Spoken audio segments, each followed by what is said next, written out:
সবসময়ই একটা জিনিস লক্ষ্য করবে, চটকদারি মিথ্যে কিন্তু খুব তাড়াতাড়ি মানুষের মন জয় করে, আর অতীব সত্যি মানুষের থেকে দূরে রাখে। কারণ সত্যের হজমটা মানুষ কিন্তু খুব বেশি করতে পারে না। অনেকে বলে থাকেন, আমি সত্যকে গ্রহণ করেছি কারণ এই পথে ভিড় কম। টমাস জেফারসন বলেছেন, সততা নিজেই নিজেকে পুরস্কৃত করে। মিথ্যে সোনালি প্রলেপের চেয়ে সততার সরল রূপ অনেক বেশি সুন্দর। কেউ একজন বলেছেন, সুন্দর একটি কথা, যে কর্ম হচ্ছে এমন একটা ফসল যা প্রত্যেকটা মানুষকে যে কোনো অবস্থাতেই কাটতে হয়। তা সবসময় চেষ্টা করতে হবে আমাদের ভালো বীজ লাগাতে, যার অবশেষে ফসলটা ভালো হয়। আর সেই একটি ছোট গল্প নিয়ে এসেছি, সততার একটি সুন্দর গল্প। অনেক দিন আগের কথা, প্রতাপগড় নামে একটি রাজ্য ছিল। সেই রাজ্যে একজন আদর্শবান ও ন্যায়পরায়ণ ব্যক্তি ছিলেন।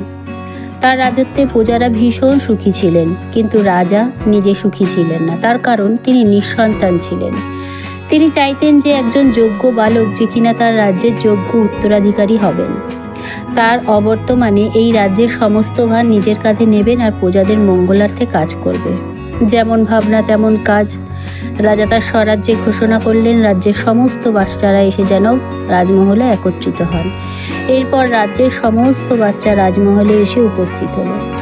রাজা রাজ্যের সমস্ত বাচ্চাদের গাছ লাগানোর জন্য বিভিন্ন প্রকারের বীজ দিল এবং বলল, 6 মাস পরে আবার তোমাদের সাথে দেখা হবে, আর দেখব কার গাছ সব থেকে বেশি ভালো হয়। কয়েক মাস পরেও একটি বাচ্চার লাগানো বীজ থেকে এখনো অবধি কোনো অঙ্কুরও ফোটেনি, কিন্তু সে প্রত্যেক দিন দেখাশোনা করত, জল ও প্রয়োজনীয় সারও দিত।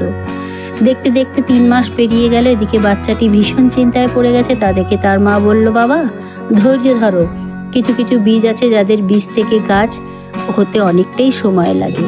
মায়ের কথা শুনে সে আবার ওই বীজটায় জল দিতে লাগলো। এদিকে 6 মাস পেরিয়ে গেল। রাজার কাছে যাওয়ারও সময় চলে এলো। বাচ্চাটি ভয় পেয়ে গেল। সে ভাবলো সবার গামলায় হয়তো গাছ থাকবে আর তার গামলাটি খালি থাকবে।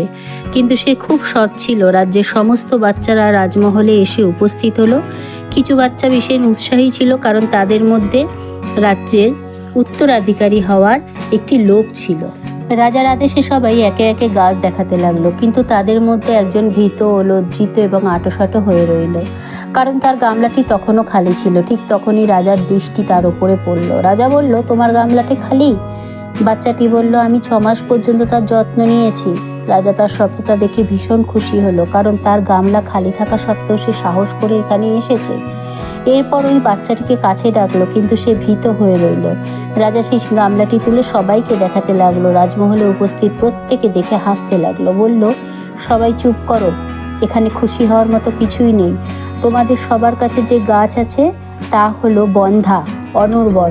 তোমরা যতই চেষ্টা করো ওই গাছগুলি থেকে কখনোই কোনো ফল আসবে না। আর এই একটি বীজে আসল ছিল। রাজা ওই বাচ্চাটির সততা দেখে খুব খুশি হয়েছিল আর তাকেই রাজ্যের উত্তরাধিকার করলেন। এটা তো একটি সততার গল্প ছিল, কিন্তু আমার মতে সততার কোনো বিকল্প হয় না। যদি আমার সাথে একমত হন তাহলে কমেন্টের মাধ্যমে জানাবেন, এবং আমার চ্যানেলটি যদি ভালো লেগে থাকে তাহলে সাবস্ক্রাইব করে দেবেন। আজকের মতন এতটাই। নমস্কার।